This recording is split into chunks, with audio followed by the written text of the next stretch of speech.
Hello, and welcome to another episode of Chaos Punch. I'm Dr. Chaos. I'm Wallygog, I think.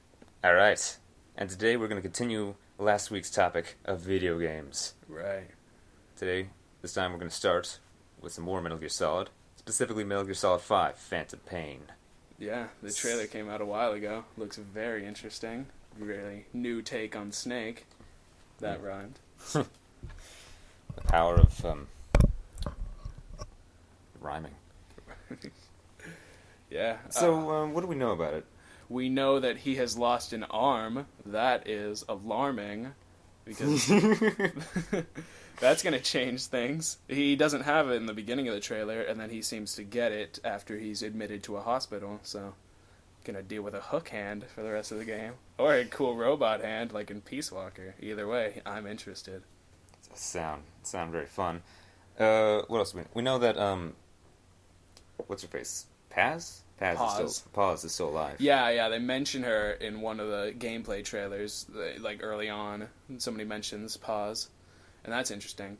Who I'm even more interested about, who may or may not actually be in the game. It appears that Psycho Mantis, a young Psycho Mantis, may be in the game. Awesome! In the trailer for Phantom Pain, there's a quick glance at some small child, or so it appears, wearing a gas mask. Oh yeah, I remember that. Yeah, and then there's a short gameplay demo where you see Snake crawling through the hospital with the help of whoever the fuck is helping him. And you see at the end of a long hallway in an elevator, that same person with the gas mask float up with dangling sleeves, perhaps that of a straitjacket, flying up the elevator shaft. Much the same as Psycho Mantis. So if that's the case, I'm very interested. It sounds awesome. Psycho Mantis is one of my favorite villains from the Metal Gear series. It seems he might be an ally in this one. Who knows? He doesn't attack Snake outwardly. But, I don't know. He seems... Maybe it's just a neutral force. Well, Snake, a big boss, really does have a part in Foxhound, and seeing as how...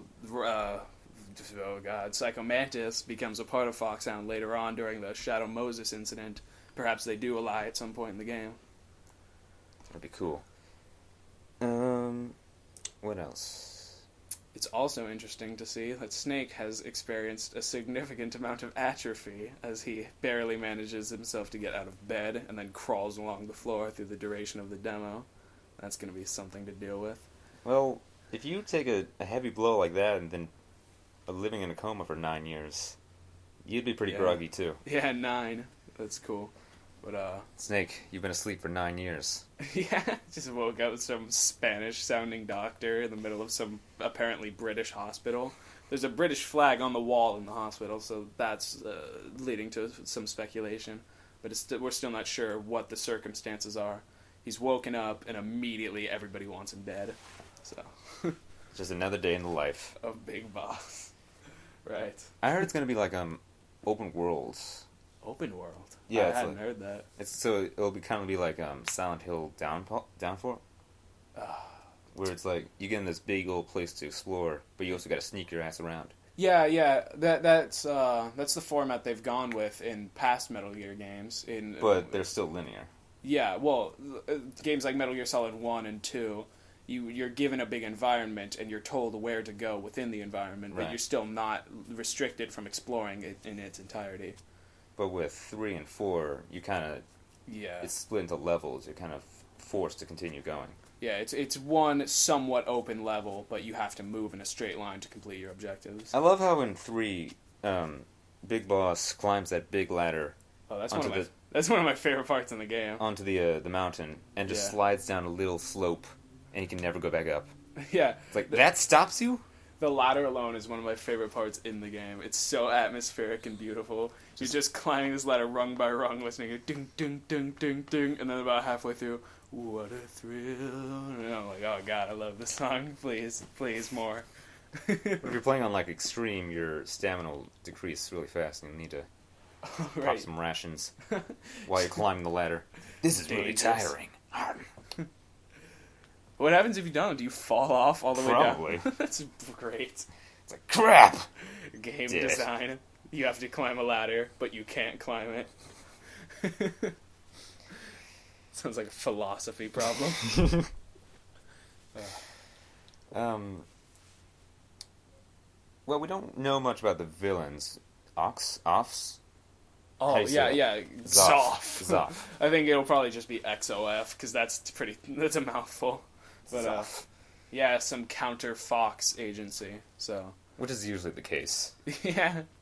It seems to go about the standard format of, like, here are your villains, you're going to be fighting them in boss battles throughout the game. That's basically how every Metal Gear's gone. Yep. It's like, there's this faction. Yeah. Foxhound, Dead Cell. Yeah. The Cobra units. The B&Bs from number 4. The Winds of Destruction from Rising. No, I'll tell you right now. Friggin' Ocelot better be in this game. Ocelot is in every Metal Gear Solid game. He's the only character who's been in each one. And if he's not in this game, I'm just gonna rage quit. No, Kojima, he'll probably hide him somewhere. He'll hide him somewhere in the background. It's like, during the credits, he'll have a phone call. Yeah, to the president. Oh, Mr. President, everything worked perfectly to plan. You're pretty good at the end of Metal Gear Solid 3, outside the window. Just teasing you. Like, oh, the whole government just betrayed you, you no longer know who to trust. Guess what? I was fucking with you the whole time, too. Great. So I love Ocelot. Yeah, Ocelot's one of my favorite characters. Well, I love how scratchy his voice gets in 4. Yeah. No, it's interesting is that's always been Ocelot's voice. Ocelot has always had that, my name is Revolver Ocelot, that very grimy, like, old-timey voice. Yeah. Whereas Liquid was always very theatrical and splendid, and brother, it's been too long, and very silly. And in Metal Gear Solid 2, he has both voices. When he's Ocelot, he has his normal voice, and when Liquid takes over, he gets Liquid's voice actor. Yeah. Which is interesting. Then in Metal Gear Solid 4, you're just left with the Ocelot voice actor playing both roles. It's kind of annoying. Yeah. I like Liquid's voice. Yeah, Liquid. Very smooth.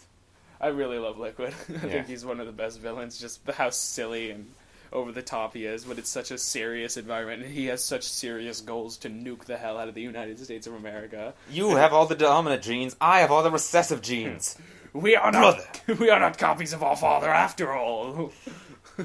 That's not how genes work. Shut up. Yeah, especially since they confirmed that they are genetically identical in further games, so there's no reason why they should be expressed in different ways like that. Isn't it like during the credits, someone's like, oh, it wasn't Snake who had all the dominant genes, it was Liquid. Oh yeah, I never understood that. That confused me. What I figured was that he got the blonde hair from his mother, spoiler alert, Eva, but that might not actually make any sense, because the surrogate mother, the egg, came from a Japanese woman, because, Hideo Kojima had to throw that in there, like, oh, it turns out Snake is actually Japanese. That's every Japanese creator. Eva carried them as their mother, yeah. but none of her genes should have rubbed off. No, I think Liquid means dominant as in the best genes, like, the genes they'll give him the most ability. You think Liquid is more naturally... he has more natural ability than Snake? No, I'm saying that's what he thought. What he thought, okay. He doesn't understand how genes work. He seems to retarded. Yeah. We've determined that Snake is just pretty much autistic. Yeah. And everyone who came from Big Boss is too. His support team is very overactive. Do you know how to climb a ladder, Snake? Everybody's there to support him because they know he may not be capable of doing this on his own. Are you sure? The last time we left him alone, he knocked himself out with a baby bottle. Gotta be careful. Even, especially in number 4, when Otacon keeps suspecting you've gone senile, he keeps testing you. Ooh, do you remember that code I gave you, Snake? You're just left to actually remember it as a player. Yeah. And that's interesting. I like it when games can do that, not just spoon feed you the experience. Yeah. Sorry, Nintendo, but you do that a lot recently. I was playing through the new Luigi's Mansion game. Oh, I was looking to get that. Is it any good? It is. Uh-huh. The thing is, it's not the same as the original Luigi's Mansion. Right. It's good in its own rights, but a lot of it just doesn't feel like Luigi's Mansion. What I loved about Luigi's Mansion is it was very atmospheric. It felt both creepy and Nintendo at the same time. This one, it doesn't really match up. Uh-huh. It looks really nice. It plays really nice, but it doesn't take itself very seriously, which is one thing Luigi's Mansion kind of did. Yeah, Nintendo seems to stay away from risks nowadays. They don't like to challenge themselves or their audience. Which is annoying, because we've seen several times that they're capable of making very good stories, but they just don't want to. I liked the story, or lack thereof. What was there in Luigi's Mansion? Yeah. It was wonderful. Just that Luigi, the wuss, the total baby, is scared of ghosts, and he's got to fight an army of ghosts to save his brother. Yeah. Mario! The whole game. I love that. Just whistling the theme to himself. Yeah. Just in this shaky, scared voice. Yeah, that's the annoying thing. Mario doesn't appear in the new Luigi's Mansion. Not at all? No, so when you make Luigi call out, just, hello? Hello? Who's he calling to? No one. Is EGAD in that game? Yeah, he is. Oh, I love EGAD. But it's split up more level-based. Uh-huh. So, like, you know there's multiple mansions? Yeah. So, you choose one mansion to go through, and you choose, like, out of 5 levels, which level to play, and EGAD will drop you off at that specific points, like, in the story. Mm-hmm. So, like, in the first mansion, you go through, you get your flashlight, you get the Poltergust 5000 this time. Oh. And, you go through a couple rooms, Luigi hunts some ghosts, and then EGAD pulls him back out to, like, the bunker where he's holds himself up. And, then you open the next level, which is continuing from that point. Right. Right. And, one thing I do like is the presence of the boss fights. Oh. So, like, they're very dedicated. There's, like, at the end of each mansion, you fight the boss. And, they're pretty good. You know, knowing Nintendo, they make some good bosses. Oh. I remember the bosses being difficult in the original Luigi's Mansion. Yeah, but this one they're a lot more tactical. Uh-huh. Like, it's not so much just... There's a trick to each boss. Yeah. Right. Like, the first boss is this gigantic spider being possessed by a ghost. Yeah. And to defeat it, you need to knock it off this gigantic wall of web. Yeah. And to do that, Luigi needs to grab this web wad that's kind of hanging off the wall and pull it towards a torch, which is on the ground. Yeah. To light it on fire and make it knock the spider off. You know, speaking of Nintendo and ghosts, fun fact, Boo's voice, Super Mario 64, it's Bowser's voice sped up. They're very clever. Yeah. I realize that now. Yeah. Like that stupid laugh you get? His little cackling is just the Bowser's deep laugh sped up. They're very resourceful, those Nintendo. Yeah. That game was just great. 64, yeah. I've always had a tough time beating it, and so I recently came back and just decided to play through it all, and I did, and it was a lot of fun. That's how I recently felt with Banjo-Tooie. Uh-huh. Like, the other day, I was like, I haven't played this in a while, and it's really a really good game. So I just popped it in, and over like a week or two, I got everything. I even defeated Canary Mary in the second level in the area. Right. Like, you know, the one that no one can win. Mm-hmm. I was like, I know how to defeat you. Yeah. Here's the hint. She's built around rubber bands. So, like, if you speed up too fast, she'll speed up and kind of launch herself forward past you. And, the trick is, you gotta press the button very calmly and slowly. I actually like that game. Oh, how dare you. I pulled out Sonic the Hedgehog, by which I mean Sonic 06, from under his bed. I was repulsed, and he has informed me that he, in fact, likes this game. Yes, I do. Oh, boy. I don't find too much wrong with it. There are some things wrong, but there are some things good. Such as? Good. I could go on about bad. It's a lazy story that doesn't fit in a Sonic game, and the whole game is broken. Like, there are entire sections of the game that are just hilariously underdone. No, I know that. Here's something I learned. I learned that game wasn't actually supposed to come out for Sonic's 15th anniversary. It was supposed to come out for the 16th. But since the fans were very, adamant about it, Sega was forced to abandon a year's worth of developments to ship it out. Well, I understand that it has an excuse for being bad, but I don't agree with, it's meant to be, or that it has that excuse, and therefore you're meant to accept it. I feel like a bad game is a bad game. I guess, but I still find some enjoyable things about it. Yeah, I don't disagree that just Sonic gameplay in a nutshell is bad. No. Although it's gotten a lot worse. I mean, I would argue that Sonic 06 is the worst Sonic game, but there are Sonic games that I specifically do not enjoy, such as what was it, the Sonic and the 6 Rings or something like that? Sonic and the seven rings? Yeah. And then the Black Knight, I Sonic Unleashed, Werewolf Sonic. Sega's run out of ideas. Well, at least with Generations, they kind of... Oh yeah, Generations is a step in the right direction. It's very good. Yes, yes. Here's something I love about Generations. Okay, so I didn't actually like Sonic Colors, and I just didn't like all the platforming segments. I like playing fast Sonic. I grew up with the 3D Sonic era. Yeah. So same here. So Adventure 1, Adventure 2. Yeah. Yeah. So I even had like the original Dreamcast adventure. I love the Dreamcast. My dad is enamored with the part in the first level where you run through where the whale is chasing you. Oh right.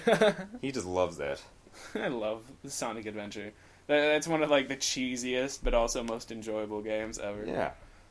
I love how very suddenly it's just they start talking. It's like the original games didn't even have subtitled lines. Yeah. It's just what's up? Yeah. Whoa! Was it? Who did the original Sonic voice? I remember Ryan Drummond. Oh right. I remember Jaleel White did the voice on one of the animated series. He did it for all 3 except for Sonic X. Did he? Yeah. Oh boy, Jaleel White, freaking Urkel is Sonic. He does it pretty well too. Well, define well. It's annoying. It sounds like Sonic. Yeah, it but fits Sonic. Not in a good way. Whatever. I still feel Mr. Drummond has the best Sonic voice. Yeah. It's like nothing with his Jason Anthony Griffith. He started to get pretty good like near the end of his run as Sonic. Yeah. But I really don't like Roger Craig Smith as Sonic. It sounds like a mix of Danny Phantom and what you'd expect Sonic to sound like. No, I'm serious. We just dated ourselves a little. We did. Danny Phantom. Early 2000s Nickelodeon. My friend who did the first couple podcasts with me, he loves him some Danny Phantom. Oh boy. Like, he usually finds a way to tie everything back into it. I never could watch that much Danny Phantom. I just remember that it was a pretty neato concept. Yeah, it was. Just phasing through walls, shooting ghost blasts, getting people with your ectoplasm, whatever. Ghostbusters. Somebody call the Ghostbusters. I like that we've gotten on the topic of voice actors because it's a field I'm very interested in. Me too. It's a very open-ended discussion. Yeah. You, on your previous podcast, discussed your dismay in replacing David Hayter as the voice of Big Boss. Like, I understand, like, that they want that it's a different character, but it doesn't feel the same without Mr. Hayter. Yeah, it's a different character in the sense that he's changed and that he's not Snake anymore. I do hope they bring David Hayter back as like someone else. Like a cameo character. You know, that kind of ties back to what I've wanted to see since this game was announced, and what I think would be just brilliant and, like, I would shed manly tears for is, I've held this theory that the end of Phantom Pain could be the beginning of Metal Gear. Ooh, yeah. And that the end will take you to Zanzibar Land and have Solid Snake, your own son, kill you. Ooh, that'd be the best part if and David Hayter took up Snake. Yeah, that would be really cool. If the final level is as Solid Snake, like really young Solid Snake. Oh, you think you could pass the torch and play as Snake? Yeah, that'd be cool. Rather than Big Boss. That'd be really interesting, wouldn't it? You know what would be cool? What if they did sort of a Metal Gear Solid 3 ending thing? Where you fight as Big Boss and you attempt to hold your own against Snake, but it's more of a hopeless battle. Right. And in the end, he overtakes you, and then you get to pull the trigger on Big Boss as Snake, cool. The way you do against the boss. And that'd be the torch passing. Yeah, that's always been a theme in Metal Gear that has gone on of mentor and student. Right. That's been one of their major themes. It starts with the boss and Big Boss, then down to the boss and his son Snake, and another one of Snake's brothers, Solidus, also has the same kind of relationship with Raiden, which has to do with the Solid Snake simulation idea in Metal Gear Solid 2 of everything being staged to make Raiden like Snake. Yep. That's really clever how Kojima did that. People, after the first Metal Gear Solid, everyone loved Snake, and they wanted to be Snake, so of course, Kojima made a game where you technically become Snake. Yeah, that is interesting. I also love the teasing. You get to start the game as Snake, and I'm Snake, get to kill all these people, blah blah blah, snap necks, Otacon, all that classic Metal Gear business. And then immediately after, it's like, Snake, we need you for this project. Terrorists have taken over Big Shell. Okay. And you're like, oh, fucking, who is this? This isn't Snake. And he keeps calling him Snake, and you're like, that's the Colonel, but this isn't Snake. Finally, he takes his mask off, and oh my god, he's got long, blonde, flowing, pretty hair. This is not my Snake. Fan rage eminent, but, boy. Snake, go up to that node. Did you just say nerd? Did you call it a nerd? That's basically Not Kojima. Nerd. That's basically Node. That's Kojima just saying, "Screw you, fans." You nerds. You also brought up the DMC "not in a million years" line of fucking with the fans. I'm in the minority that really enjoys the new DMC. No, I feel like it's in a way a step in the wrong direction, but it does a lot of things right. At the same time. It does. Oh. It's like, I'll agree that the backtracking in DMC4 is pretty annoying. Yeah. But, it's still DMC. It's still pretty fun. Yeah. The characters remain very classic in DMC. Yeah. But, I love how, in DMC4, Dante looks like Bill Pullman. This reminds me that everybody loves the way Dante is in the classic DMC games of just being obnoxiously badass. Yeah. Like, to the point where you just can't even match his shit. He's just so cool. Yep. Metal Gear.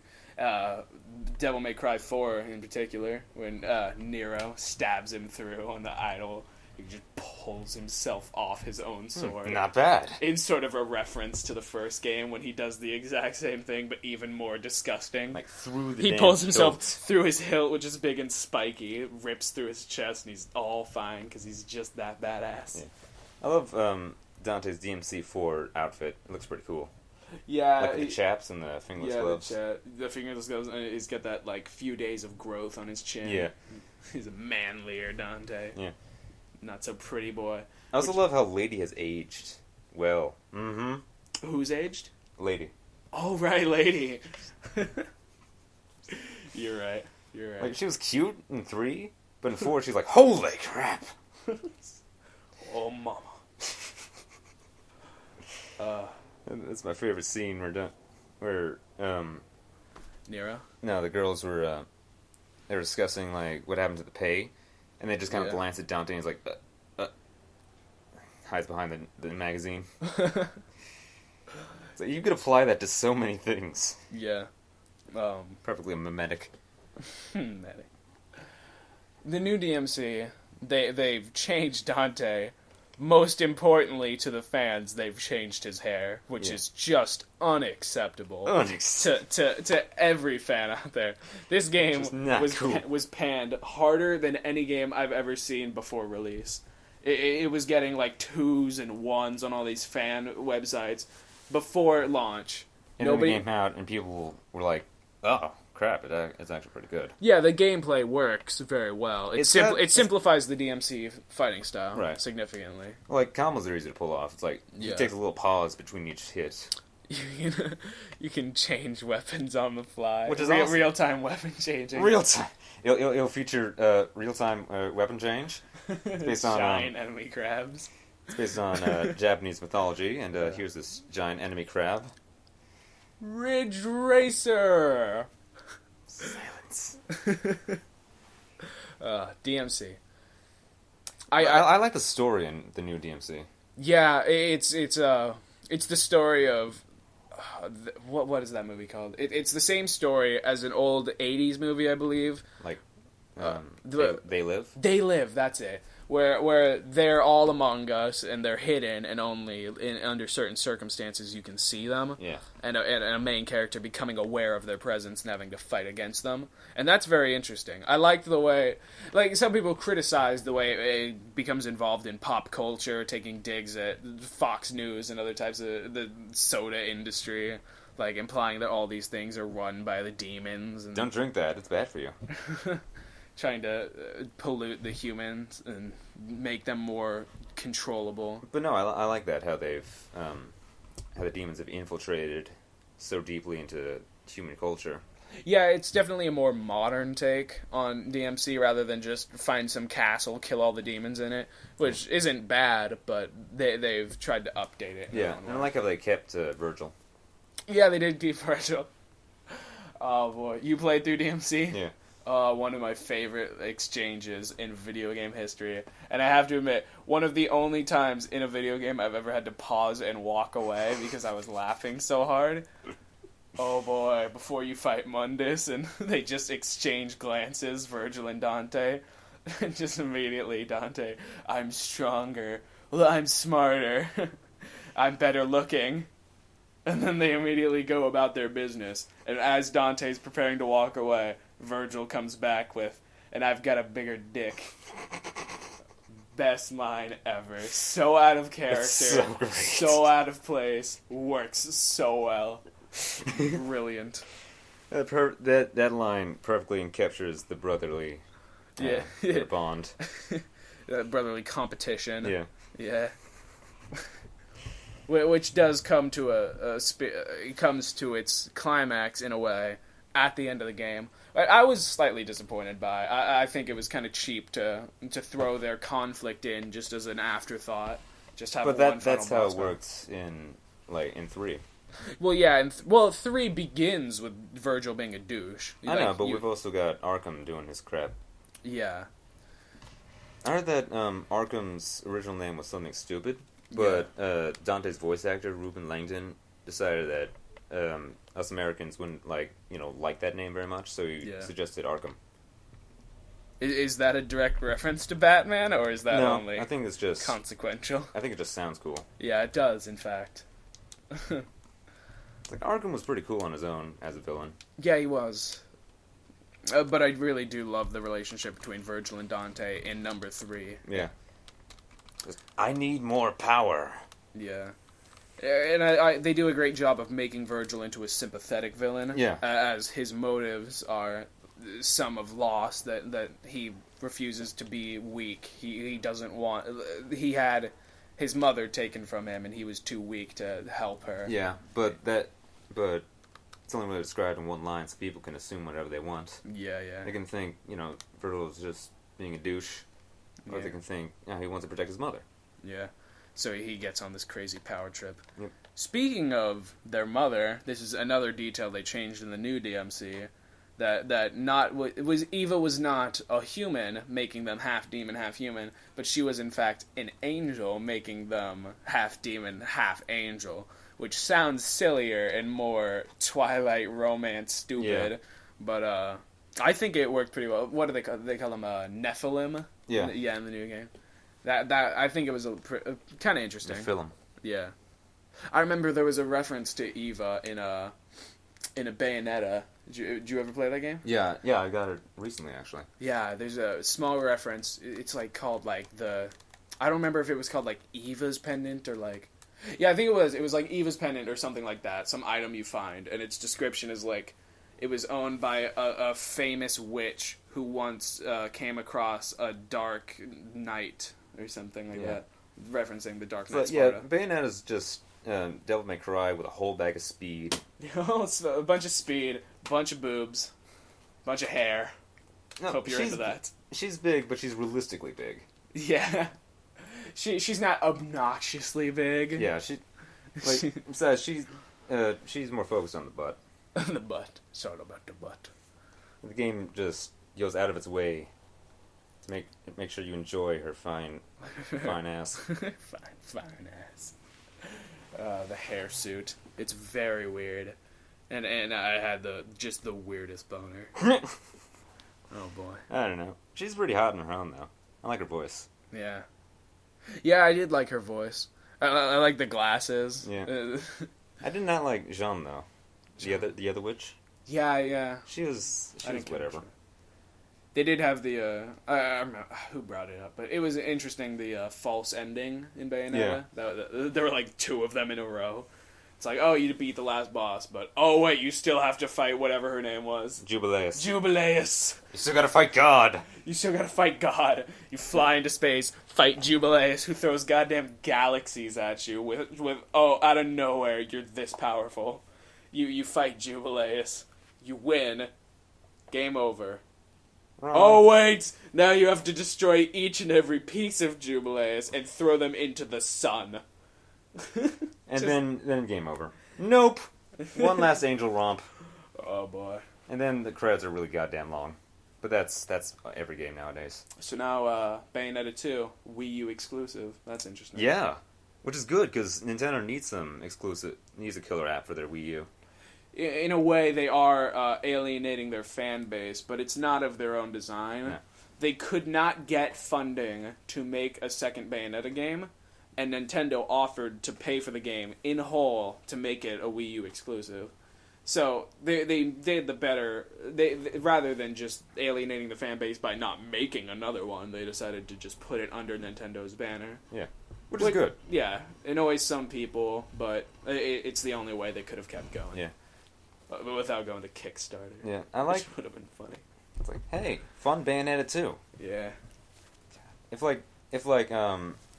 something for or a Firefly remake or continuation were on Kickstarter, that would break the website. Yeah, totally. It's like, hey, we need to raise $14 million. Whoa! Where did it all come from? Shut up and take my money. It's like, I want this happening. I need it. I'm just gonna start chucking money at Joss Whedon. It's like, oh, thank you. I don't have enough. Yeah. I already made over $1 billion in the Avengers. There was recently a record-breaking Kickstarter project from the Scrubs guy. Oh yeah. Yeah. I don't know. It's kind of annoying that celebrities are doing it, but yeah, that's controversial right now. Whether or not they should be allowed to make their own money off Kickstarter when they could perhaps fund their own projects. Yeah. What disgusts me is one of my friends showed me this Kickstarter for a Homestuck game. Oh boy! And there were 24 days left, but it already reached the goal. And it was still gaining money. Yeah. I was like, this is a colossal waste of money. I'm sorry if you like it that much, but it's just throwing your money away. I've always been interested to think, because how many people are supporting these projects? I can imagine that, maybe 1,000 people? Oh, here's something I really love that I heard from Kickstarter. I heard that, a statue of RoboCop to be built in Detroit has been funded. Oh boy! It's like this bust of RoboCop. They're just gonna put in the city center in the middle of Detroit. Welcome to Detroit. Take a picture with RoboCop. Is Detroit the city from Deus Ex as well? I think it is. I think so. Yeah. Yeah, which I never realized till now is very fitting. Wasn't wait the original Deus Ex, because that was New York, wasn't it? Was it? I think Human Revolution is in Detroit. I think Human. But the original, I think you're right. That game looks pretty fun. Human Revolution. I own it. It continues to disappoint me. I don't know. It's just kind of broken. There's a lot wrong with it. It's fun, and the upgrade system is interesting. But I heard that there's going to be a Wii U version where it's everything's all updated. The boss battles are better. Yeah. Things are easier to do. Uh-huh. It'll be a better game, a better version of the game. Yeah, it feels like an open-ended kind of Metal Gear cash-in, but it's pretty good in its own right. I've never even come close to beating it. I really like the main character, Adam Jensen. Yeah, with his freaking built-in sunglasses. I never asked for this. That's great. I think he says that 3 or 4 times in that one game. It's his catchphrase. It's great. It's a great line, not a great game. I love how he has the Mortal Kombat Jax arms. It's yeah. Cyborg arms. I think you can upgrade them. They get beefier. Yeah. You can punch people through walls. Yeah. You can do all kinds of crazy shit in that game. It seems like, pretty fun. It's well built. It just it overlooks a few crucial details that make it a bit tough to play and tough to become invested in. Especially the side quests are just god awful, but I can't stop myself from doing them. I'm addicted to side quests. I feel like I need to do every single thing available before I can complete the game. You would love Xenoblade. Oh, I would not love Xenoblade because of the same thing. It's such a pain in the ass to do all of it, but I can't stop myself. I know, right? But it's so much fun, just exploring. It's like that's one of the only games I'm doing like a full ass blind run on.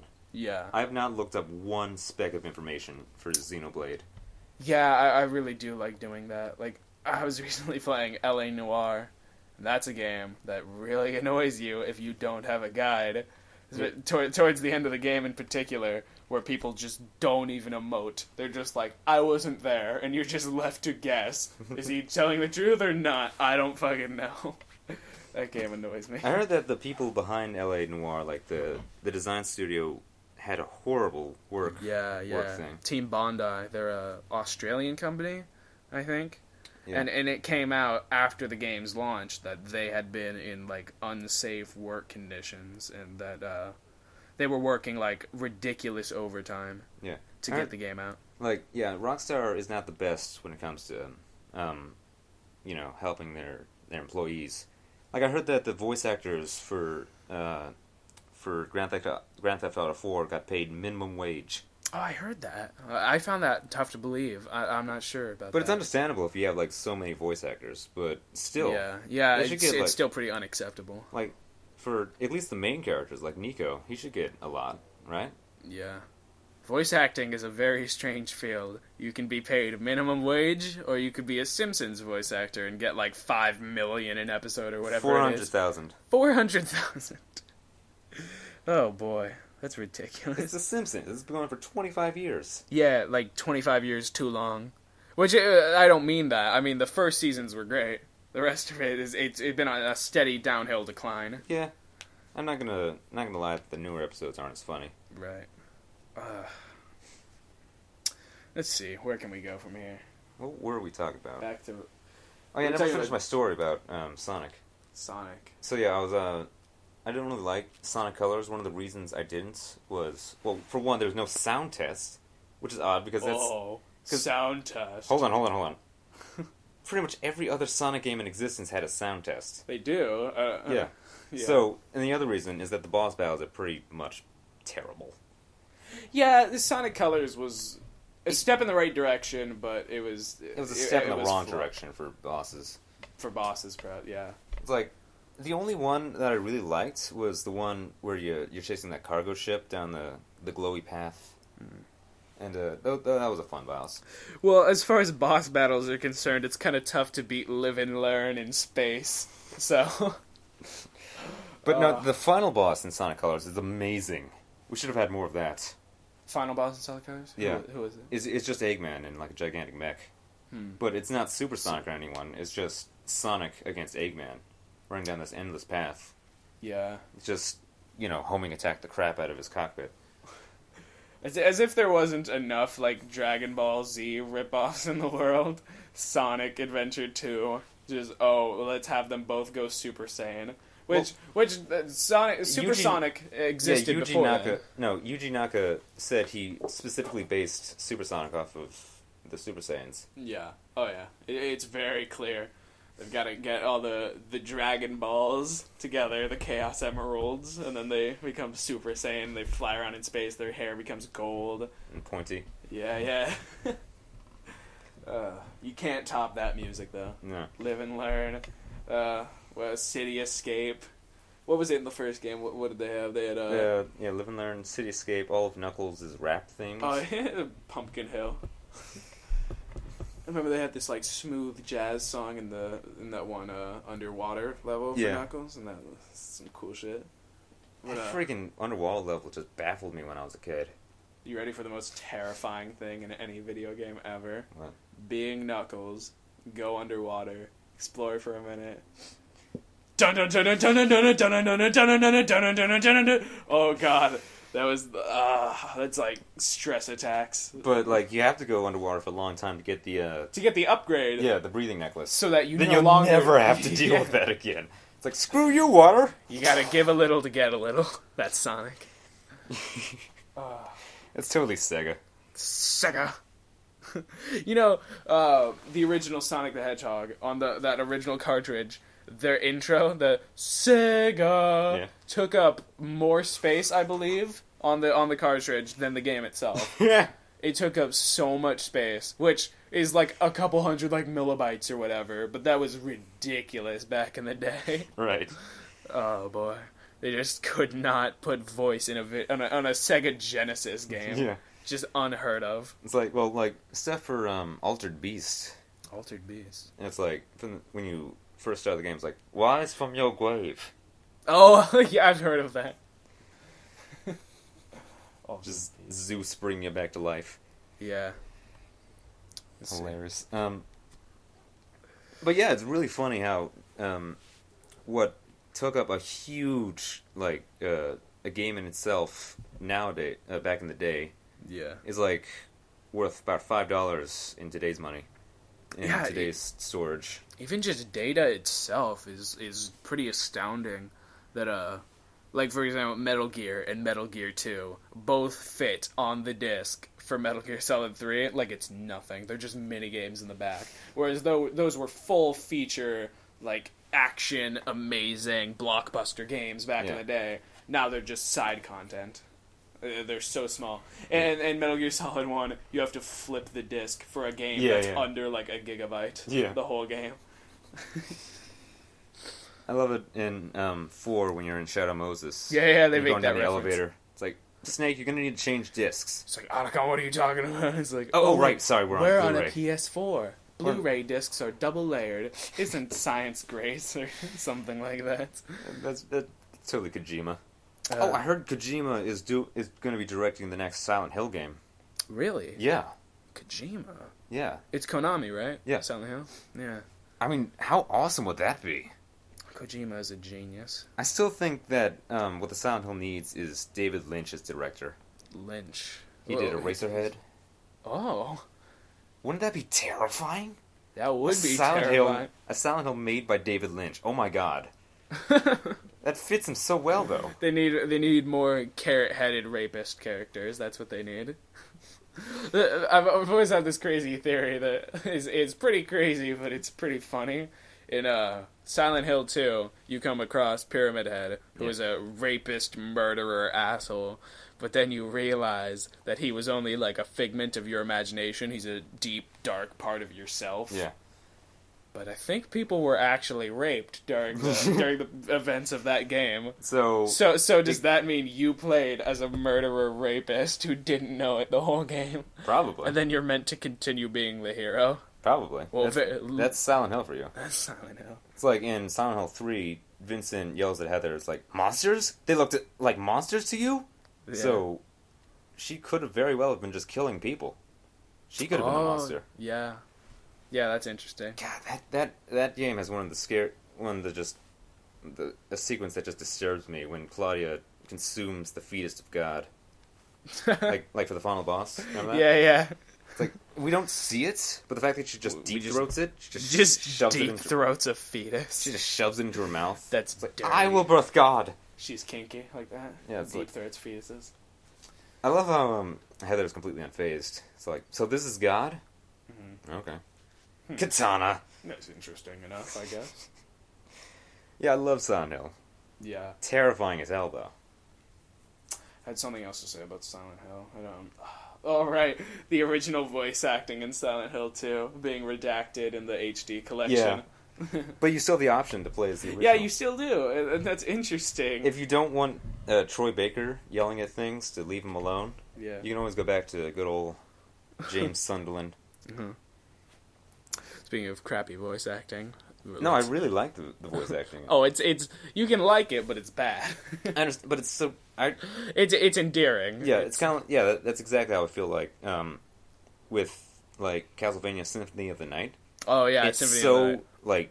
Cheesy, but it's so charming at the same time. Die, monster! You don't belong in this world. I could do Dracula.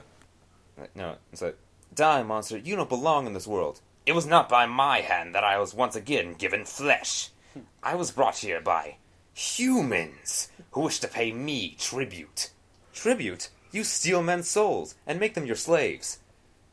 I forgot the rest. What is a man? Nothing but a miserable little pile of secrets. But enough talk. Have at you. That game. I love, here's a fun fact. What's his face? Richter Belmont in Symphony of the Night was voiced by Harry Mason from Silent Hill 1.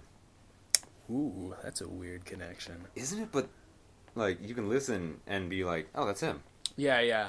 That's totally Harry Mason. I do like when you recognize voice actors like that. Yeah. Like I've come to realize that Jennifer Hale is in every game. Just like Nolan North. Yeah, Nolan North. Nolan North and Jennifer Hale are the default generic action heroes. Yeah, just like how Phil Lamar does every black voice. But yeah, Jennifer Hale is in every game I've played recently. Every single one of them. Of course, now she's famous as being FemShep. Yep. But she's also in all the not all the Metal Gear games, but she does like Naomi. 3 voices in Metal Gear Solid 4. Yeah. She's Naomi. She's actually Little John, Raiden's son, which is funny. And she's somebody else. She's Emma in Metal Gear Solid 2. Oh, yeah, I remember that. Yeah. I liked Emma. And she had a really sad death. That was one of my favorite Metal Gear deaths. Just her parrot is what made it sad. When she dies and you leave the room and the parrot's just saying, Hal. Like, he's repeating what he's heard from Emma. Right. And then Raiden starts crying, he leaves. They do their epic handshake, which, by the way, coolest handshake in video game history, Snake and Otacon, Metal Gear Solid 2. Hal leaves the room, still got the parrot on his shoulder.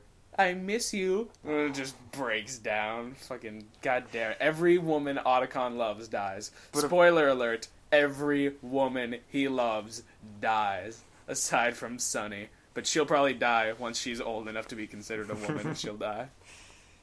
Yeah. But the part that ruins that for me is Otacon yelling "EE" every few seconds. That is not a good nickname. I'm sorry. Yeah, I know. It probably makes more sense in Japan. A lot of that kind of stuff probably does. Yeah.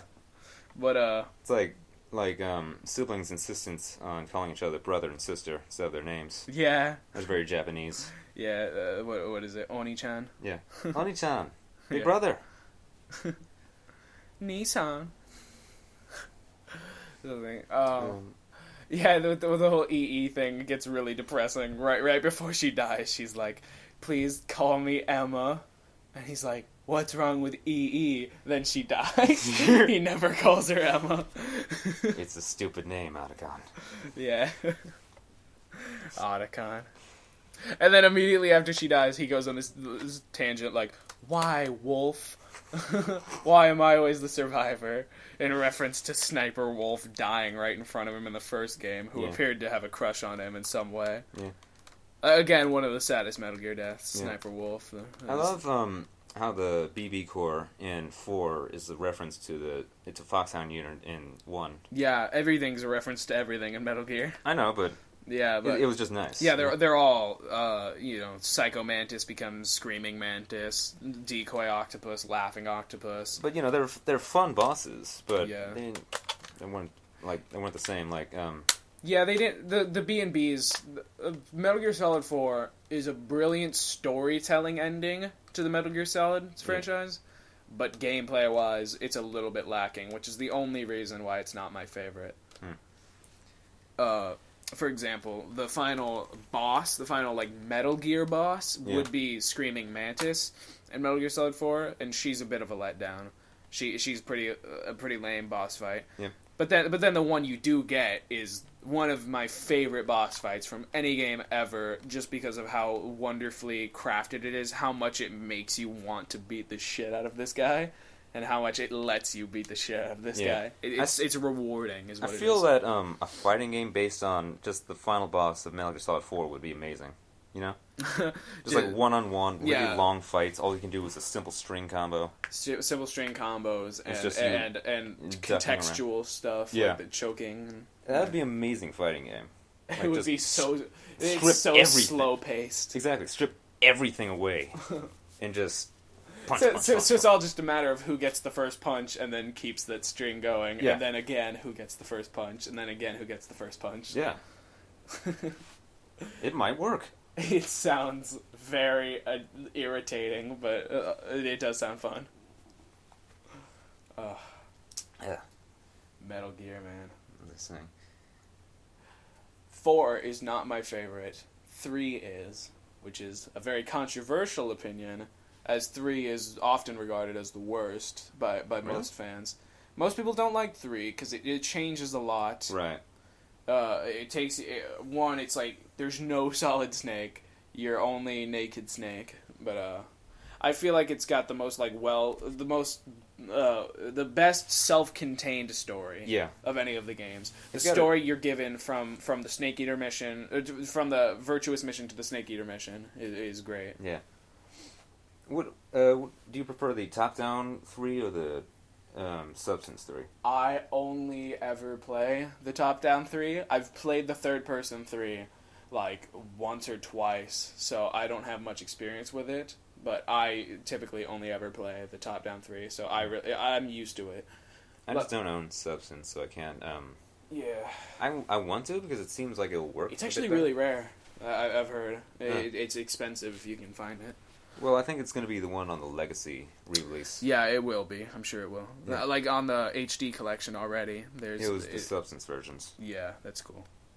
That's such a Capcom thing to do, even though it's Konami. The HD collection? No, just like re-releasing like previous games with more content slapped on. Yeah, That's so Capcom. Yeah. Street Fighter 2, Super Street Fighter 2, Super Street Fighter 2 Turbo. I have Super Street Fighter 2 Turbo HD. That's what I have on my Xbox.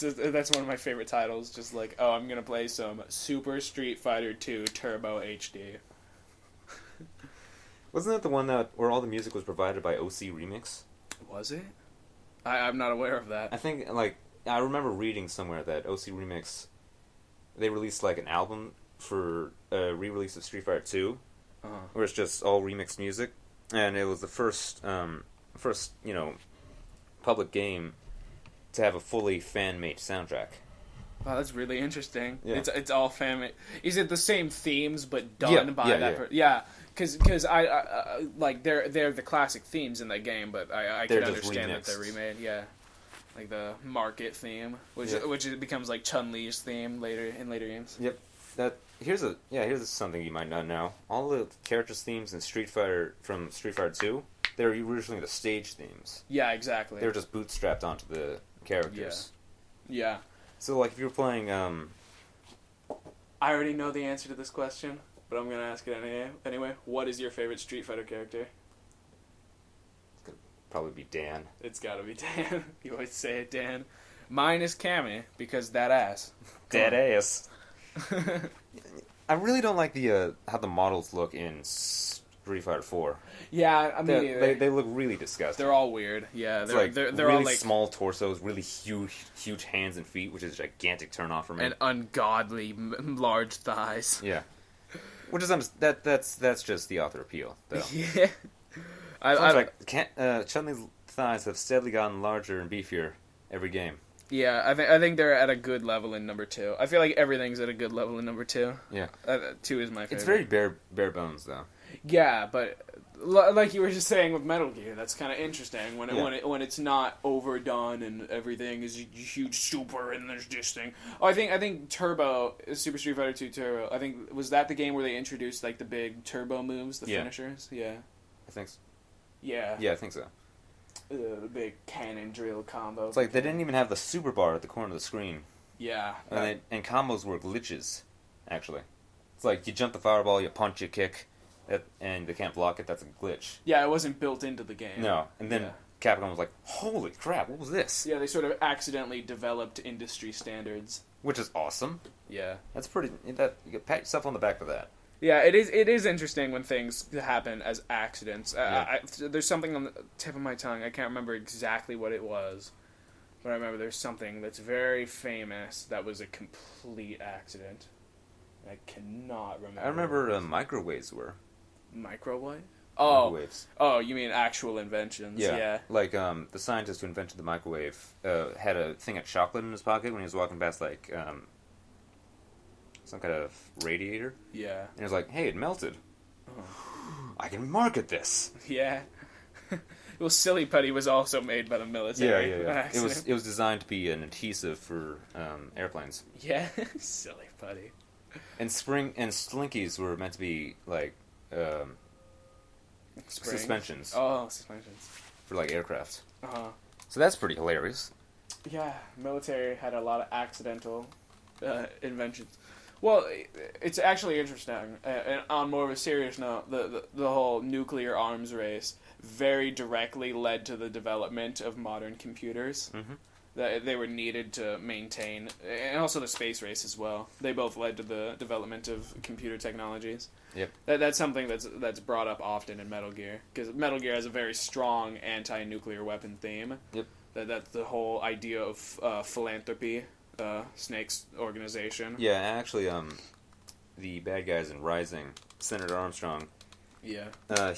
His main goal is to start a war economy by faking an attack on the presidents. So he's trying to undo the Metal peace Gear times. Solid 4. Yeah, he's trying to undo peace times and because he feels America's in a recession, and yeah, war has always been good for the American economy. Yeah, so he's got good goals at heart, but he's still a gigantic jackass.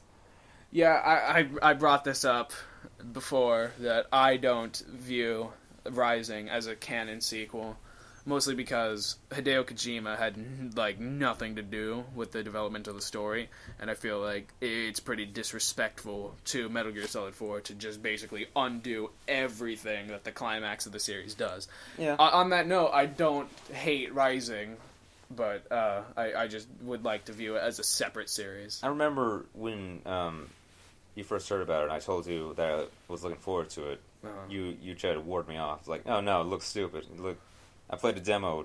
It's not very fun at all. Yeah, I remember I played it at my cousin. He got the demo, and it was weird. I remember you couldn't dodge or something like that. No, you have to buy dodging, and it's not. Oh, it's like that's X. gross. It's like X and A at the same time. That's disgusting. Yeah, By dodging.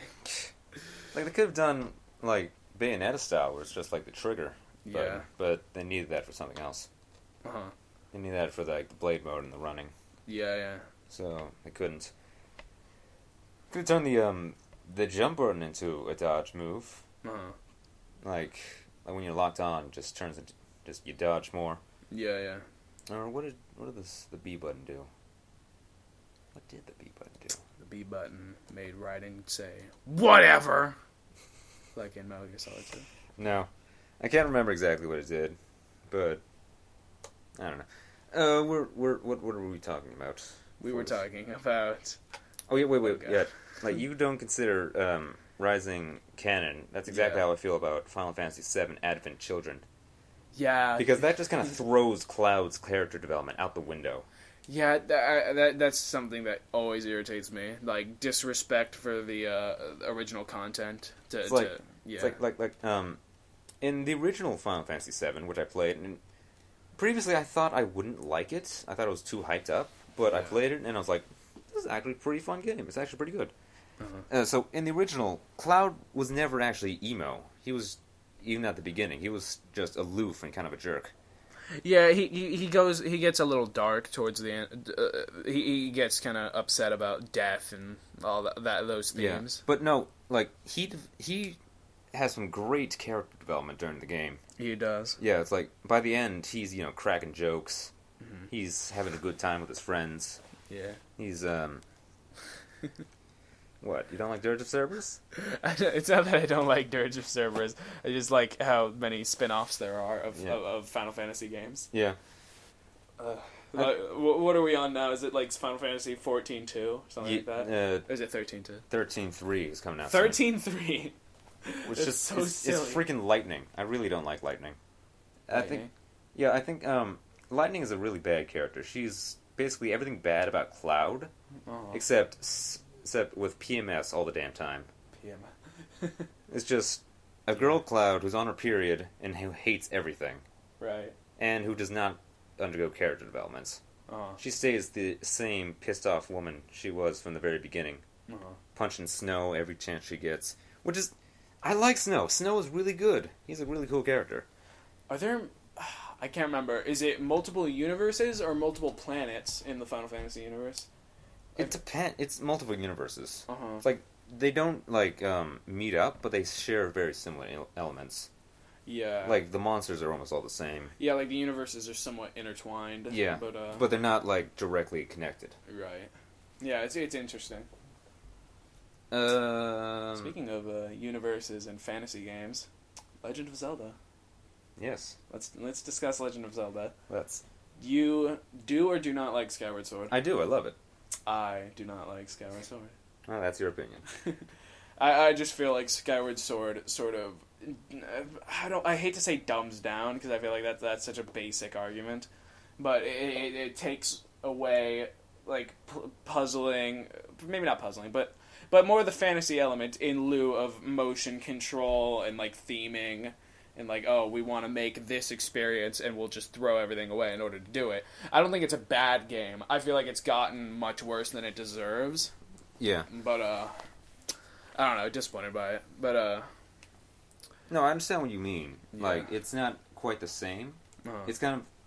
It's like a gigantic Metal Gear Solid style callback to the entire series. It's set as the first Legend of Zelda. Yeah, it is. It's the first in the timeline, which is interesting because the timeline recently came out. I think last year. Yeah. From Nintendo in the Hyrule Historia. Where so here's something fun about that. It turns out that instead of 2 timelines, there are 3 timelines. There's one where Link becomes an adult, where he stays the child, and where he dies. Yeah, where he loses to Ganon, and this all happens fittingly at Ocarina of Time in the final boss battle. Yep. That's where the timeline split. There's one where Link falls, which, shockingly enough, is the original timeline of Legend of Zelda 2. Which makes sense, because Ganon's a huge force in that game. Yeah, in those games, the world is already a big pile of fuck, which makes sense if the hero Was Wind of time Waker lost. part of that timeline? Wind Waker is a part of the adult Link timeline. Okay. Yeah, where Hyrule gets flooded, and that's also like the Four Swords time. Or, I think Four Swords is actually a Young Link timeline.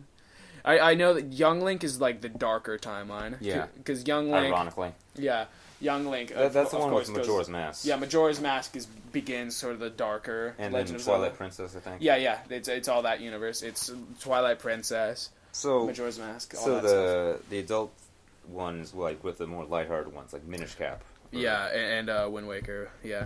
All the cartoony Wind Waker's ones. not, like... It's not very childish. It's actually but I mean the style, right. the cel shaded. Oh, here's something fun. I heard that they're remaking it for the Wii U. Are they? Yeah. Remaking Wind Waker. It's not a new game. No. Well, they might go like I'm sure they'll update it. Yeah, they're gonna be like Conker's Bad Fur Day, where it was re-released on Xbox. And they changed things. Yeah. Made all these little subtle changes. They'll probably do something like that. One thing I hope they do is make first-person viewing a bit easier. So like you see it through the Wii U gamepad. Oh, that'd be interesting. That'd make the most sense. sense. Yeah, they could do all kinds of creative stuff, like looking through your telescope using the Wii U controller. Yeah, there's a lot of interesting things to be done with it. Ooh, you can control the compass that way. Or no, the map. You can just see the map, the Great Sea, and like. Yeah, that's cool. I hate on Nintendo a lot for their peripherals. That seems like to be their only driving force behind their new hardware these days. Is like, oh, we came up with a new gimmick, so buy this console.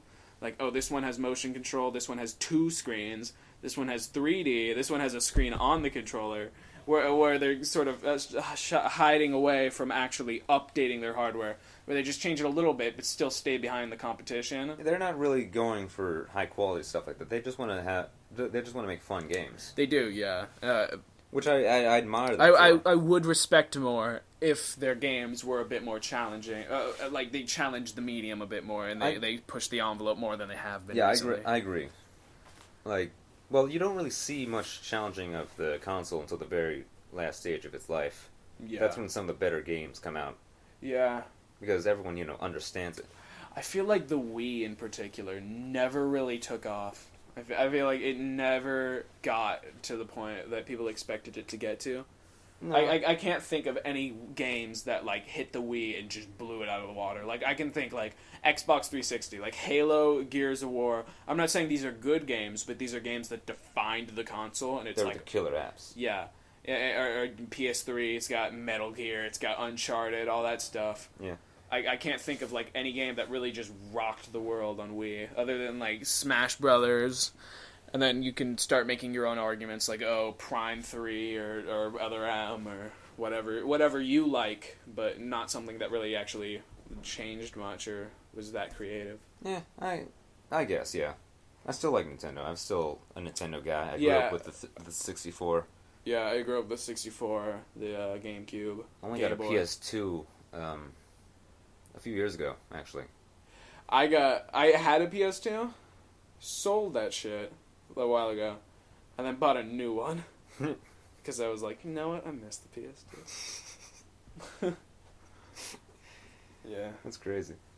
Except my new PS2 sucks ass. I think the laser is busted. I gotta get my uncle to look at it, because it reads discs really slow. Which, playing Metal Gear is one thing. It just means loading screens take a while. Playing Persona 4 is a whole other thing, because every scene has to load. Right. And each loading scene takes like a full minute or a minute and a half. Maybe it's if you try turning off the voices and the character portraits, that'll give it less to load. Maybe. That'd be interesting. Just have it give me text. Yeah. Just dumb down the experience. I remember one time, I was playing Persona 4. I had the voices going for like the beginning part. I was like, I don't want to listen to this, so I turned it off. And then a few dungeons later, I was like, yeah, I want the voices. I was like, whoa, that's what they sound like? Because I completely forgot, like, their voices. And for the new characters that were introduced, I didn't know what they sounded like. So, no, I really like, His name is Yosuke, not Yusuke. I made a mistake, alright? Yusuke Urameshi from... Yusuke Urameshi. Freaking... Yu Yu Hakusho. Yu Yu Hakusho. Finger bang attacks. I miss old, like, crappy anime like that. Yeah. Just silly stuff. I think nothing wants to be shonen anymore. That's kind of... Yeah, all anime has become pretty formulaic. Nothing like... Well, we got, like, Toriko, which is, like, a love letter to the old 80s shonen jump kind of super manly action shows and food. But, yeah, but that and JoJo's are pretty much the only things we have to, like, go on. Modern anime, like, annoys me a lot. I know, right? Because I'm in with this club, right? And every time we watch an anime, I always think, like, okay, there's the shy girl, there's the bitchy girl, there's the cool guy who doesn't say a lot, but it turns out he's really, like, cool, he has a dark past, some shit. Like, it's all generic, it's all, we've seen it before, everything's a stereotype. Yep. There's the moe girl. Yeah, and you do not like Haruhi. No. But I would contest that Haruhi challenges these stereotypes. Let's not go into this right now. Let's not. All right. No, I just win. It's okay. All right. Do you want to continue anime discussion? Yeah, let's continue that a little bit. Uh-huh. All right. Yeah, today's anime is just really boring. Yeah, I can't get invested in most modern animes. They're just formulaic and repetitive. Really boring. They lack creativity. They don't seem like they're having much fun. No, not at all. Like Dragon Ball Z, you can tell it had a lot of fun with, like, its fights. Yeah, as silly as they were. That was the point. It was supposed to be that because back in the day that was incredible. Yeah. But now today it's just really boring because no one really cares anymore. Yeah. It's kind of sad how much culture has changed like that. Yeah. Which is like 10 years or so, everyone has a completely different viewpoint of certain thing. Yeah, that's true. Like, if that does kind of trip me out that I mean, it's the same way that things change, like, over time. Like, if you released a movie today, even if it wasn't, like, in black and white, but with the same kind of filmmaking attitude as you would see back in, like, the 40s, yeah, a movie that would have impressed and blown away audiences then, not just because, like, oh, special effects or, oh, like, culture, yeah, but just in the filmmaking. It's so different that it's, like, unrecognizable. It's like, yeah, like... And it's starting to become that way with stuff like Dragon Ball. Like, if you released that today, I doubt it would have much of an audience. Like, like Dragon Ball Z Kai, no one wanted to touch that. Yeah. But that was also for other reasons. Mostly because it tread on fans' memories. Yeah, that's what's interesting, is that, it's the same way that now they're making a new Teen Titans series. Yeah. But it's much goofier. It's not... Yeah, it's for a different audience. But what's difficult about that is everybody, and including myself, I would love to see them just actually continue Teen Titans. Yeah. But the problem is that what would be their audience for that show other than the people who grew up with it? But you can't really jump yourself back into it. Yeah, I mean, I would love to watch some new Teen Titans, but I don't know. But they don't. That's too much of a risk for them to take. They don't know if kids are going to be interested in the same kind of shows these days. It's really. And then we got, like, crap shows, like The Annoying Orange and Adventure Time. Yeah. It's like, nothing's funny. My opinion on Adventure Time has changed slightly. I used to just despise it. I feel like it's got something going for it now, but it still doesn't interest me. I like how it's continuous. Like, everything feels... Yeah, it's not... It's telling not random, a story. It's not random adventures. It's a coherent story. Yeah, it's telling a story, how loose it might be. Yeah. What I like that about it. I don't like how indie it is. Yeah, I don't like the animation. I feel like it's lazy. I really don't like the theme song with the plucky guitar and the really, really high-pitched voice singer. Yeah. Uh-huh. Adventure time, come grab your friends. Like, yeah, it's very, like, it's hipster. So damn... Yes, it's just... It's trying to appeal to that, like, oh, we, it's an adult cartoon, get it? It's like, oh, it's ironic that we're watching a children's show, but it's made for us, dude. It's just like freaking My Little Pony nowadays. It's exactly like My Little Pony, in the same way that, well, it's Adventure Time. I wouldn't go so far. Homestuck, I would go that far. Yes, Homestuck is exactly like My Little Pony. It's just no. It's just this is a pop culture phenomenon amongst people in my kind of social group, so I should go along with it because everybody else is. Yeah, no thanks. Yeah. I have a history of really disliking peer pressure like that. Yeah. It's like with Shadow of the Colossus. Shadow of the Colossus is not peer pressure. Yeah, it's general well reception. Sure. If I don't hear, like, a single negative thing about it, I'm gonna be like... I agree wholeheartedly. I agree that when I hear nothing but good things, I like, by default, hate the shit out of it. Exactly. That's exactly how I feel about everything. I feel like that's a bad opinion to have about anything at all. Yeah. Just I feel like... You need to see, like, some flaws in it, right? I feel like waking up in the morning, having, like, a blowjob breakfast with blueberry pancakes. I feel like if you think that is 100% perfect, then that's still a bad opinion. Yeah. I feel like everything, it can always be better. Exactly. And die-hard fandom is silly. All my favorite experiences and all my favorite games, I can nitpick the hell out of. Yeah. Like, Metal Gear Solid 4 is one of my all-time favorite games, and the gameplay is shit in Metal Gear Solid 4.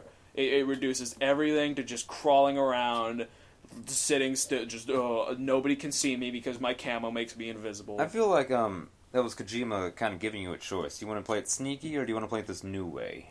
Yeah, but it makes it unfair for like, classic gameplay. Like, if you want to, run around, hide behind walls, and trank people, do all kinds of fun shit, you will get caught. I understand. But if you just stay to the ground and don't make a move the whole game, you'll be fine, and that makes it boring. Yeah. Like, what don't you like about Metal Gear Solid 3? Metal Gear Solid 3, that's a tougher one because I am a little bit blinded by fandom of that game. but the menus are difficult because you have to change your camo a lot. Yeah, that's one of people's off that you hear a lot. I hate how you press start and you gotta wait 10 seconds for the thing to actually pop up. If you want to stay with the best camouflage, you're like in the grass. You're at like 90% camouflage. It's like, oh, okay, now I'm gonna crawl up on this guy. I'm gonna grab him, break his neck. And then you like move into the brush, and it's like, oh shit! Now you're at 40% camo. Press start, use circle because it's a Japanese game.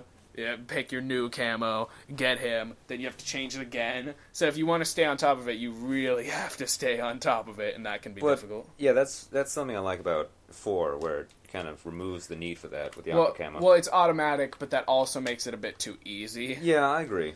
Especially because it's the camo itself is overpowered. Yeah, I think that nobody can see you if you have your octo camo on. I heard, isn't there like a setting where you can just turn off and like have you can pre-recorded? Yeah, totally. You have to do auto camo, which is octo, or like manual camo, which is just you pick one. Which is that makes much more sense. That seems more. Yeah, if you want to play that game like legit, you should not use octo camo. Yeah. Another thing I like about 4, how they improved in 3, is the psych gauge, where instead of the stamina gauge, it's your psych, and that influences your stamina. Yeah, and you have to keep it up with a bunch of different options, like listening to your iPod, smoking cigarettes, or hiding in your box, looking at porn. Yeah, I always love where I always love how Kojima hides like a Japanese bikini model poster in every game. In every game, especially number 2. Number 2 is just stuffed with Japanese models everywhere. I love how in 4 you find one, you make Snake stare, and it's like, it's Akina or whoever. Yeah. And his psych gauge just shoots the crap up. Snake. Or when you're in scenes with Naomi, you get the little L1 prompt. Yeah, just stare down her shirt. Or you can call Rose. Yeah. Shake your controller and her boobs jiggle. Oh god, the Japanese and their silly perverted shit. That exact same thing happened in Ninja Gaiden 2 Sigma. You could shake the controller to make boobs jiggle? Yeah. It's there's this secondary story with like the female ninjas. Yeah. And through every cutscene it's just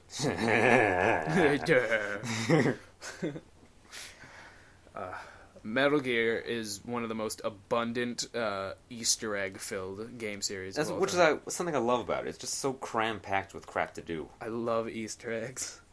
And there's so many of them in Metal Gear. There's Hideo Kojima referencing himself, referencing his games, referencing all these other stories.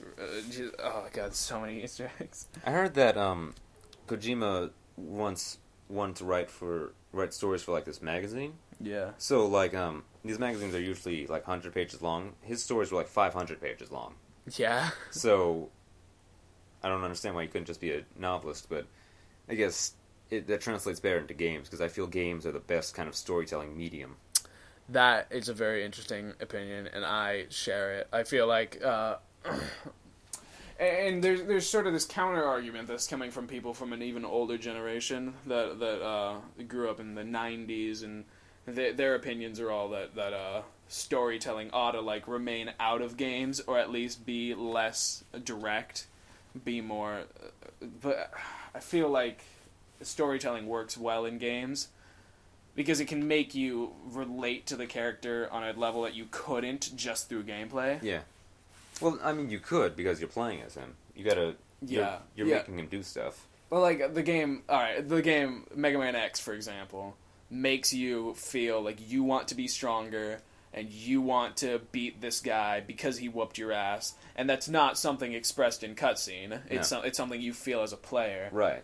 But then there's also games like Metal Gear Solid 4 where you need to feel the pain of being a clone and not fitting in, and it's difficult to express that through gameplay. Yeah. But I also don't agree with that being detrimental to the game itself. I feel like that works well when done well. Yeah, I feel gameplay games that work as the best kind of storytelling thing, because like you're not led by the nose to each new event. You can take your time, like getting to each set piece. Yeah. So like you got like a cutscene, some story, then you got a level, and then there's this big stretch of level between each cutscene. You can just take how long as you want through the level to get to the next, important part of the story. Yeah. So, whereas, like, with books or comics or movies, like, everything has to happen. There's no, like, waiting around. There's no exploring or anything like that. Yeah. Something you can only get in games. I like the new generation of, like, choose your own adventure games. Yeah. You didn't play Heavy Rain, did you? You don't have the PS3? No. But I really want to. It seems amazing. Heavy Rain, it's so panned for just being a game of QuickTime events. But it's also a game of choices. Yeah, but it's also of like very intricate choices and very like delicate choices. See, that's another thing games do better than other media. They give you choice. Yeah, it's not even like Mass Effect, for example, where it's like, do you want Caden to die or do you want Ashley to die? But in the end, it doesn't matter. Fucking Mass Effect 3 ending. That's not even. But just like BioShock Infinite. Yeah. Every little choice you make seems like it has the points, but no, Booker dies in every way. Oh god, don't spoil. Everyone knows. Everyone knows by now, you're right. It's one of those games where you just know.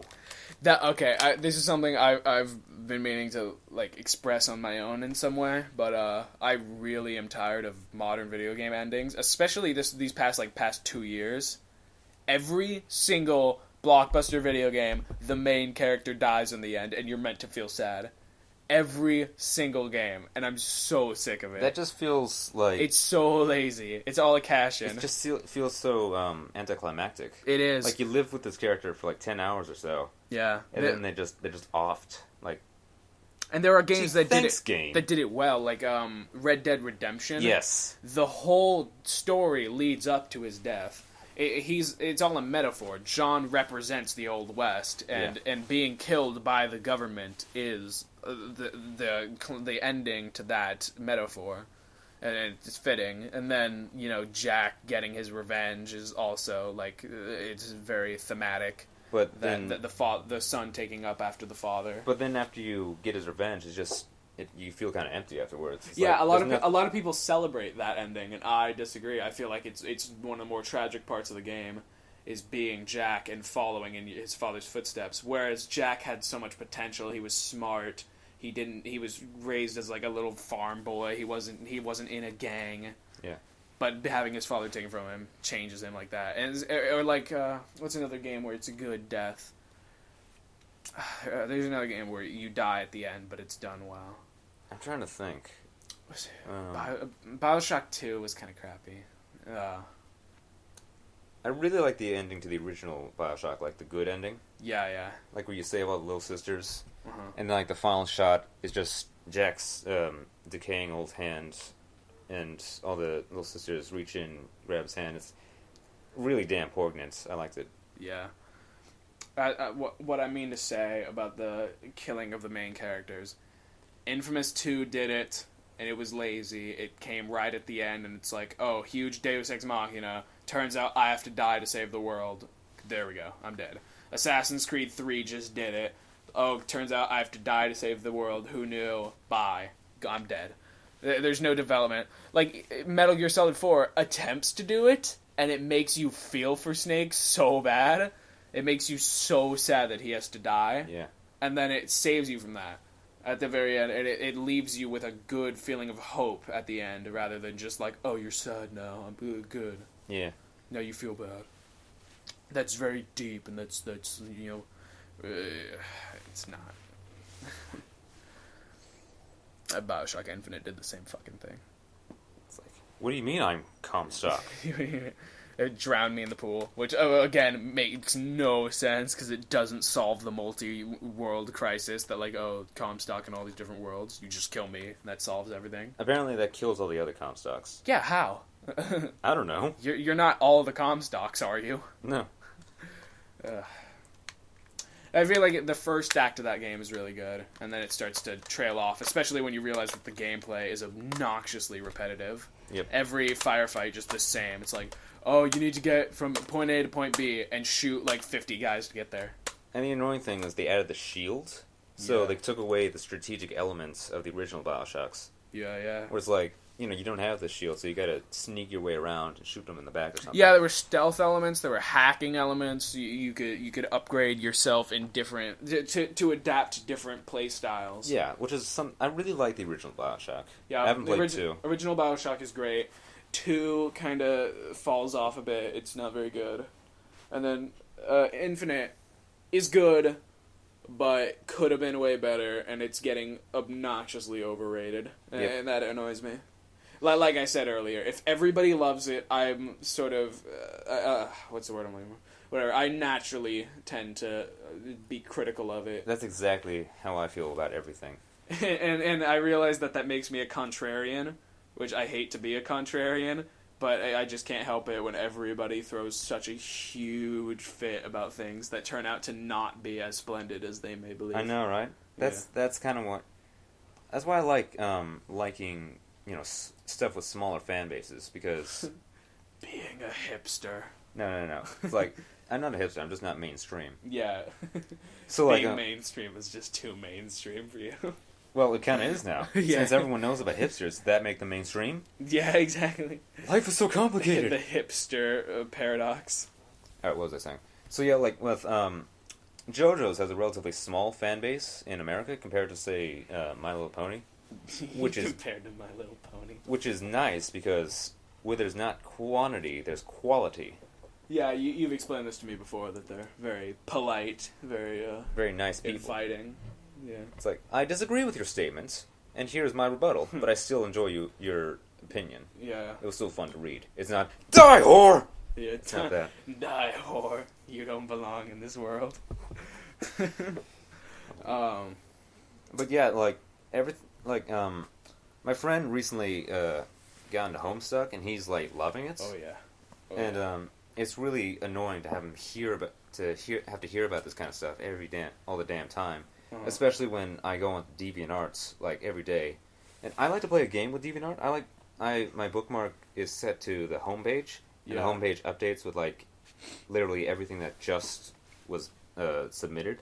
Uh-huh. So I like to play a game where I like to see how far down the homepage I can get. Before finding Homestuck? Before finding Homestuck, My Little Pony, or something related to furries. Yeah. I don't get far. Oh, God. This kid who sits next to me in my English class just recently started wearing a tail to class. I'm like, okay, what is this? He explained that it's something his girlfriend got for him, and it's like, oh, whatever. I'm like, buddy, you do not want to be associated with the tail-wearing community. Like, I get your passion for your series. Yeah. I like when your fan base consumes my fan base and my interests, you have become my enemy. It's like, I usually see ponyfied versions of some of my favorite characters, like Vash the Stampede. Of course. Or Joseph Joestar. So, I'm like, dude, I don't cram Outlaw Star into your Toho characters.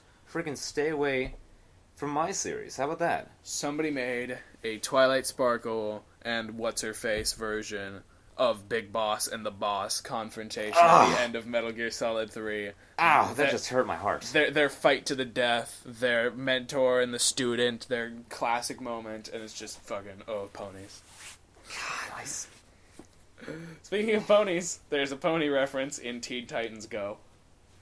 And it's not that bad, but it's pretty obnoxious. That's so sad. It just makes me really sad. Because immediately Raven, who's voiced by Tara Strong, get it? Tara Strong does a pony voice. Yeah. And so immediately she's like sitting in the watchtower just playing with little pony dolls. She's like, oh, Buttercup, you're pretty, blah, blah, blah. And then the other Titans come in the room. She like immediately puts them away. Just like, oh shit, I wasn't doing anything.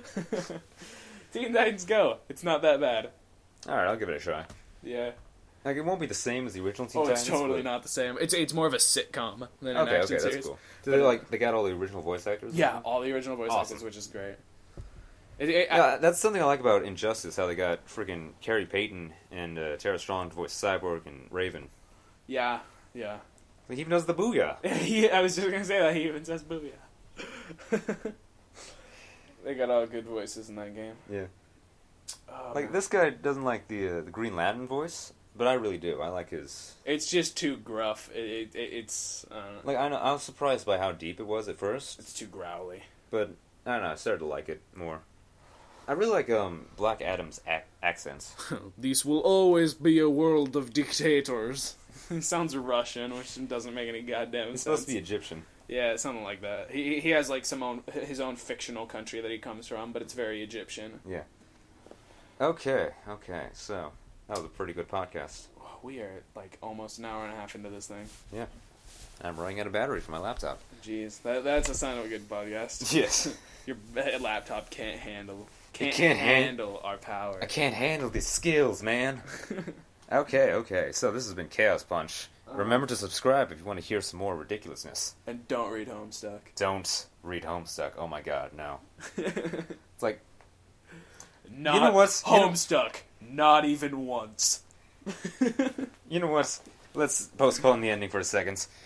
Everything wrong with Homestuck. Okay. So my friend I said who was who got into it recently. He said one of the reasons he really likes this is because it's interactive. It's like it's not. It's really based on flash animation. That it is, yes. It's totally not interactive. No, it's like he made me play the part with John and his dad when they fight or whatever. Yeah. Yeah, but it's totally scripted, that part. Yeah. You have like 3 attacks. 2 of them just do the same thing, and then one of them ends the fight. That's not interactive. No, it's just yeah. The thing about Homestuck is it wastes time. It wastes a lot of time. Yeah, because I can't remember if it's actually fake or if it's just like it's supposed to look like it's fan submission or something. I think it's fan submission. Yeah. Yeah, I think it is because Problem Sleuth, who was the same guy, was all fan made. Yeah. Which is like. I'm sorry, but I just really hate fans. Yeah, like every situation that I got up to Act 2 in Homestuck because some friends wanted me to read it. Like, it's just randomly, like, put arms on cake, like, do silly shit, like, that are mildly humorous, but not very... No. Yeah.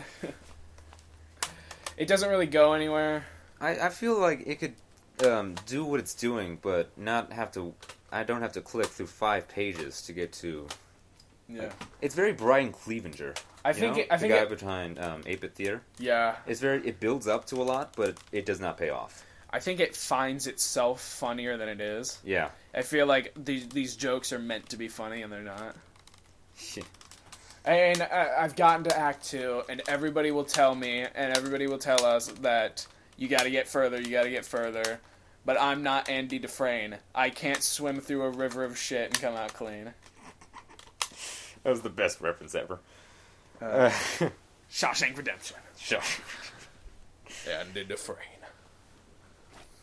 Yeah. Alright, we're wrapping this thing up. Yeah. I'm Dr. Chaos. I guess I'm Wollygog. And this has been a very fun episode of Chaos Punch. See you next time, Toodaloo.